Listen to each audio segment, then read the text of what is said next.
Hello, my dear friends, and welcome to my channel. My name is Barbara, and today we're going to be talking about Scorpio moon.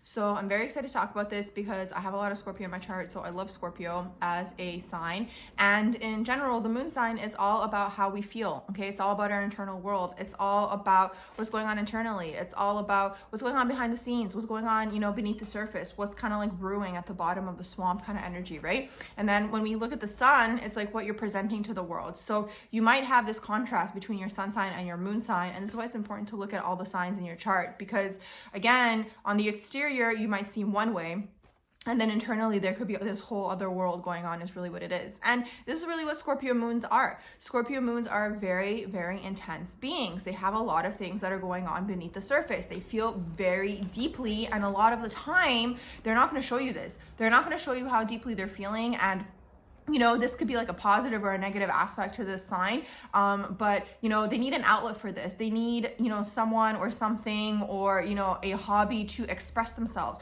So a lot of the time you might find people with Scorpio moons to be artists, okay? They might be expressing themselves through their art, through their work, because they're feeling everything so deeply that this energy really actually needs to be transmuted. So this is a huge thing with Scorpio moons. They're really here to be alchemists. They're really here to transform that energy. And, if they don't, they're actually going to fall into the shadow where they're like too in the emotions, right? Like they're feeling everything. There's no outlet for it. It needs to go somewhere is really what it is with the Scorpio moons.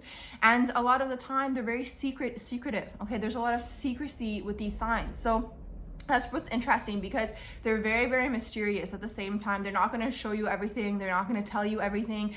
And, the thing what's interesting is, you might feel like you know everything about a Scorpio moon native, but the thing is they're only going to tell you and show you what they want you to know. Okay, so let's say something happened to them and they haven't had time to process this yet. They're not going to tell you until it's fully processed. Okay, so and then this might come off as a surprise to you, but this is really the thing with the Scorpio moons. They're really like, it's like still waters run deep, okay? They really need to process things. They need to take a lot of time to themselves. They might, again, on the exterior seem like someone who's like very extroverted, very out there, but again, on the in their inner world, they're very much about, they're brooding, okay? They have this like brooding nature to them. They're very like in their heads almost, okay? They're very much about the feelings and the emotions, and really they came here to Earth to experience all of the human emotions, and there's a lot. Out of all of the schools, the Earth school actually has the most amount of emotions. And this is very fascinating because, again, the Scorpio moon is going to feel everything. So sometimes people who have Scorpio moon in their chart, they might feel overwhelmed. And it's interesting because of this intense emotion and intense feeling, they might fall into the shadow of just fully cutting themselves off. They'll cut themselves off fully from their emotions, which is unfortunate, because if they actually were to tap into this energy, it could be transmuted into something beautiful. Like I mentioned, a lot of the time art, and especially when we look at the artistic world, it doesn't necessarily have to be just painting, right? Like art is many different things. A lot of the time they could be singers, songwriters, anything to do with the written word, okay? So really just getting it all out there, speakers in general, right? So this is really what the Scorpio moon is. They have this huge sexual energy to them. They're very magnetic, so they might be attracting a lot of different people into their lives. And the sexual energy, it isn't just something that's on the physical, right? It's just like a vibe. So a lot of the time, because they have this like magnetism towards them, there's going to be people from all walks of life who are very attracted to these natives, and they're maybe gonna, let's say, like come to them and just like pour their hearts out, for example, because it's like there's also this like non-judgmental vibe with the Scorpio moons, because the Scorpio moons, again, they're very analytical, okay? They're gonna remember everything. And the thing is with them, it takes years to build their trust, but only seconds to break, okay? So the thing is, you might feel like a Scorpio moon, but that's only because they're showing you what they want you to know, kind of thing. Until you are fully in their like inner world and like their inner circle. And a lot of the time there's very few people who are in their inner world, because these Scorpio moon natives really know a lot about being burnt, okay? And there's a lot about with their past lives as well. I'm going to get into that a little bit later, but they really have been burned, and they don't really trust people right away as soon as they meet them. They're not naive, for sure, okay? They have this like deep wisdom to them, and they see through people, okay? So they see through people, they see through people's intentions. A lot of the time they're highly intuitive. They are very, very clairsentient beings, so they're very able to feel people's emotions. So like, let's say like someone's saying something to you, but you feel like maybe they're lying. They're going to be very good at this. So they detect things like this very easily. And it takes like I said, a few seconds to break their trust. So with Scorpio moons, it's not that they hold grudges. They might forgive you, but they're never going to forget. So let's say you were someone who was in their inner world and you have broken their trust. They're not going to forget this. This isn't something that they're going to let go easily. They're going to very likely change the way they behave with you. And eventually you guys are probably going to fade out, because the Scorpio moon is huge on trust.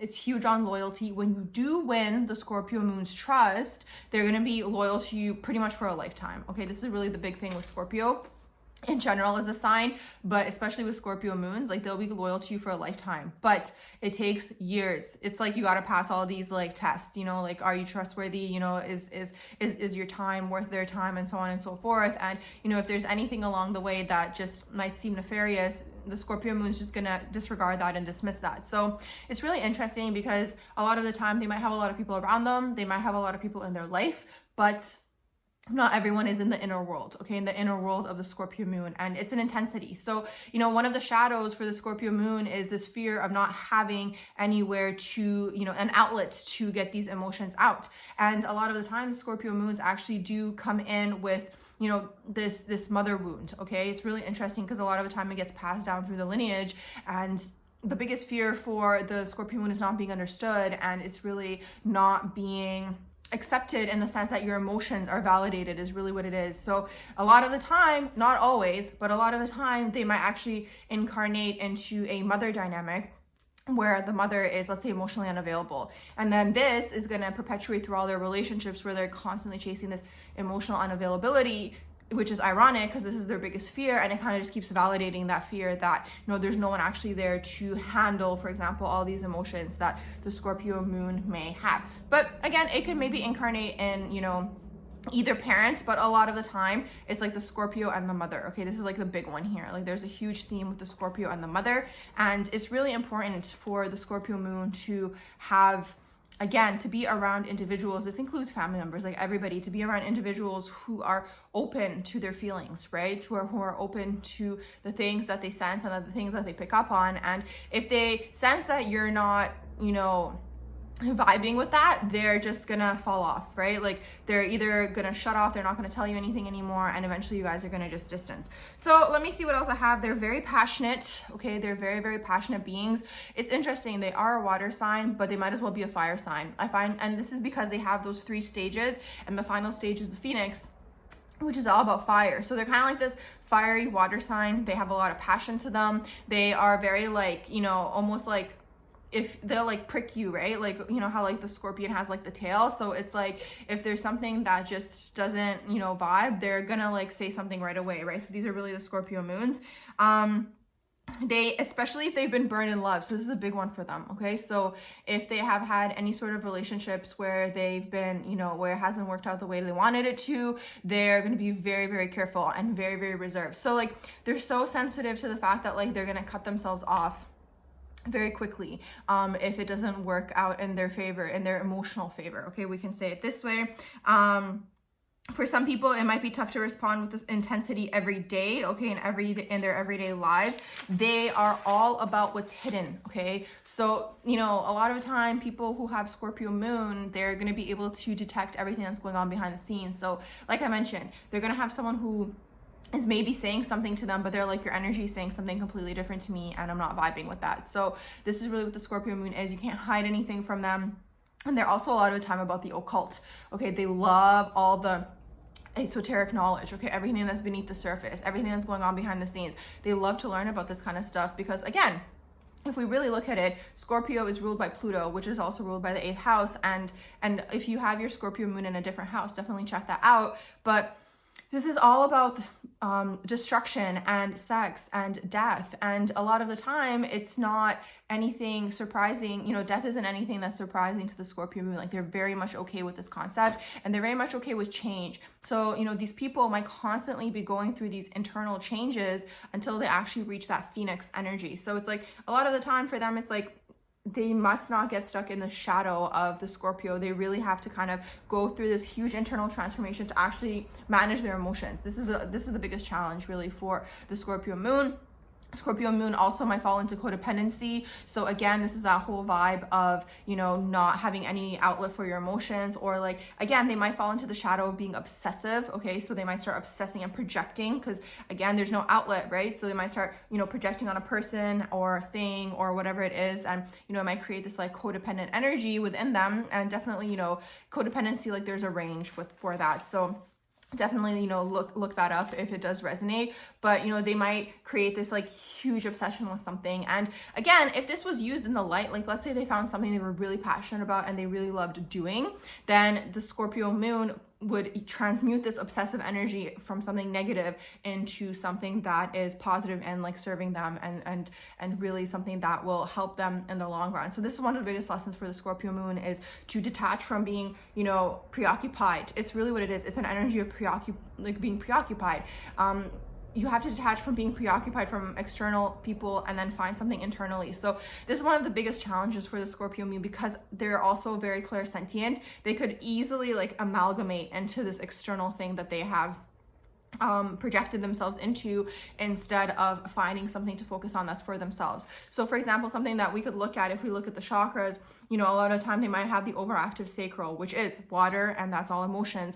And for them, it's about shooting this energy upward and coming more into their masculine energy, which is more into the staying in your power and, you know, doing things that are for you and not projecting and externalizing on other people all the time. So this is a big thing for the Scorpio moon. So the Scorpio moon natives might scare people, okay? They might freak people out because of their intensity, and they're very well aware of this. So this is why the Scorpio moon a lot of the time hides their emotions, okay? They're very well aware that, you know, this intensity of emotions might freak people out, because not everybody, I mean, people who aren't also a Scorpio moon, because they know that not everybody feels that deeply. They're deep feelers. So they're extra sensitive to moods around them.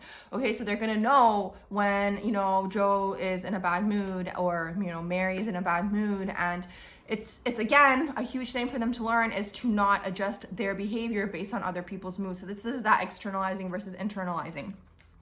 They have this brooding intensity to them. They have, again, intense feelings, which they often fear to express. So this is the biggest challenge for the Scorpio moon. It's finding an outlet for the feelings. Okay, this is the biggest challenge for, you know, the Scorpio moon, is to find an actual outlet that is something that's going to serve you, and that you're not projecting or externalizing or being like, this person is going to be my, you know what I mean? It's like, it's really about learning to manage those emotions. That's the big one with the Scorpio moon. What else do I have here? They have a powerful sexuality felt by others. I may have mentioned that. So they're very attractive. They have this huge sexual energy to them, because again, when we look at Scorpio moon, it's all about the sacral. They're very much in the sacral. So they're very much in the feminine energy. And, you know, you could be someone who might come off as more masculine, but really, again, beneath the surface, the feminine energy is really what's kind of guiding them. So again, they're going to be attracted to things like healing and arts and, you know, assisting others, really areas where they can actually grow themselves. Okay, they're obsessed with growing, they're obsessed with learning, they're obsessed with transmuting. This is the biggest thing for the sign. It's learning to transmute. So one of the positive sides a few of the positive sides for the Scorpio moon is ambition, intuition, imagination, intensity, and sensuality. So this is a huge thing. You know, Scorpio moons can be very ambitious because they're very passionate. So if they find that one thing they're passionate about, they're going to stick to it. And a lot of the time, it might be a challenge to stick through to the end, depending on the different signs that you have in your chart. But you know, if they really learn to take that obsessive energy that they have, okay, because this is like when they find something that they like or love, they like have this like obsessive energy, okay? It's almost like an all engulfing energy, right? So it's about, you know, taking a step back from that and finding, you know, something that's going to benefit you. So let's say it's a career, but not like fully throwing yourself into that either, right? Because you don't want it to be a form of escapism, but it's an outlet. Like a lot of the time they need an outlet. So like sports might be good for them. Anything that's going to really release those emotions. So what else do I have here? They are, okay, so, you know, death, destruction, persecution isn't anything that is, you know, surprising to them. They need emotional releases. I mentioned the issues they may have with the mother. And the soul, so the soul that gets incarnated, they seek an emotionally intense mother who's able to basically create a space for the soul to express their emotions. A lot of the time what happens is when they incarnate, they don't get this, and then this is one of their biggest challenges and one of their biggest lessons that they actually have to learn. And you know, they might have ancestral trauma within the family line that might be, you know, things like addictions or secrecy or infidelity or anything of the sort. So that might be something that happened within the family line that's not talked about, and they might be carrying this within them. So for example, you know, this might be something that's happening in the subconscious for them. They might not even realize that it's there. So past life roles, I'm very excited to talk about this. So a lot of the time, these souls in their past lives, they have been, you know, they did anything with healing and with medicine, anything to do with the occult. Okay, they could have been in any sort of profession that was, again, unorthodox. Okay, so they could have either been burned or prosecuted, you know, in their past lives, and then they incarnated into this lifetime with that fear. And you know, if they have that fear around it, then because of that fact, they might, you know, not actually go into these professions or have to work through that a lot of the time, because again, Scorpio is about the sexuality. They could have, you know, been sex workers in a past life, escorts, anything of that sort. And again, you know, that might have, again, incarnated into this lifetime, you know, transferred over this energy where it's like, it's something for them to work through. Let's see, what else do I have here? Again, you know, they could have been like a medium, okay? Like a medium who is someone that helps people who have passed transfer to like the next world, right? Like, you know, support them into the spirit world, is really what it is. So, you know, again, the occult, anything to do with the spiritual world, the veils, all this stuff, you know, it's not anything that is foreign, okay, to the Scorpio moon. You know, we have Halloween and Scorpio season for a reason, right? That's when the veils are the thinnest, because really, when we look at it, this is really what the sign is all about. They're all about the mystery. They're all about the occult. They're all about the truths that are hidden and bringing them to the surface. So I'm gonna wrap up the reading there. My friend, reading, every time I say reading the video, I'm gonna wrap up the video there. I hope you guys enjoy it. And if you do, please do like, share, and subscribe. Have a beautiful rest of your day.